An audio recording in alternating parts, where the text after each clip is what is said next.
Many know of the splendid burials of the Egyptian pharaohs in the Valley of the Kings, or the great pyramids constructed as the final resting place for Old and Middle Kingdom rulers.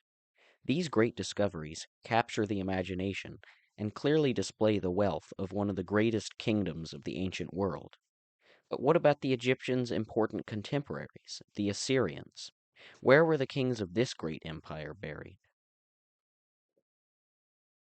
In the early 20th century, the capital city of the Assyrian Empire, Assur, was extensively excavated by a German archaeological team, famously headed by Walter André for the latter part of the expedition.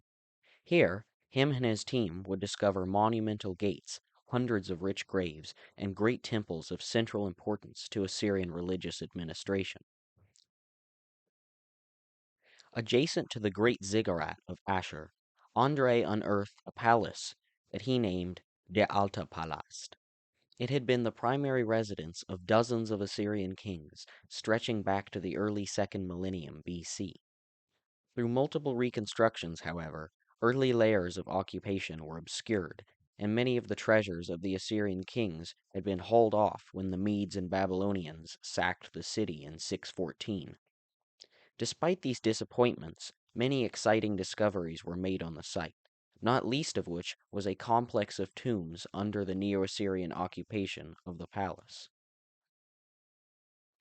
On December 15, 1912, Walter André took note of the tombs that had been discovered beneath the palace, but he initially assumed they were from the Parthian period. Nearly a year later, in November of 1913, the inscriptions of these tombs made it clear to the excavators that they were, in fact, the final resting places of the Assyrian kings. 6 chambers were analyzed and understood to be part of a complex connected by a central corridor. Separated from the main complex, there is a 7th grave of unknown identification.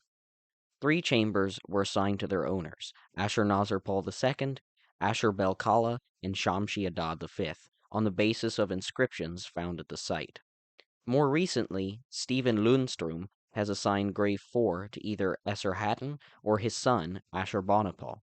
And from bricks found scattered in the palace, we also know that Sennacherib was buried somewhere in the vicinity. A few small treasures were recovered, but the invading Medes and Babylonians had carried out a vicious and systematic destruction that left human remains or significant valuables undiscoverable. The sarcophagi were smashed into hundreds of pieces, and the vaulted rooms were torn down. For this reason, these tombs do not get near the attention they deserve, instead being outshined by the queen's tombs at Nimrud. Though our knowledge of 7 tombs is exciting, it begs the question, where are the rest? There were far more than 7 Assyrian kings, after all.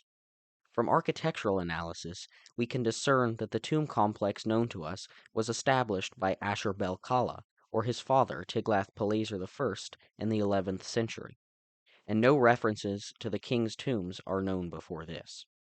The scholar, Stephen Lundström, has suggested that rulers before Ashur-bel-Kala might have been laid to rest in a communal burial chamber or chambers, like in the Syrian city of Qaṭna.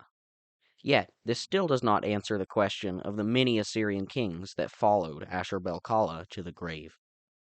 We do not have any firm evidence to suggest a solution, so guesswork is the best scholars can do. Perhaps they were buried in another complex at the site of Assur, or were transported over time to another city, like Kalhu or Kaltukulti-Ninurta, or maybe they were entirely destroyed by quarrying. The possibility that more Assyrian tombs are waiting to be discovered cannot be ruled out. Though they may not be as grand as the tombs in Egypt, or as greatly preserved, the tombs of the Assyrian kings are of great archaeological value, and are undoubtedly one of the greatest discoveries of the 20th century.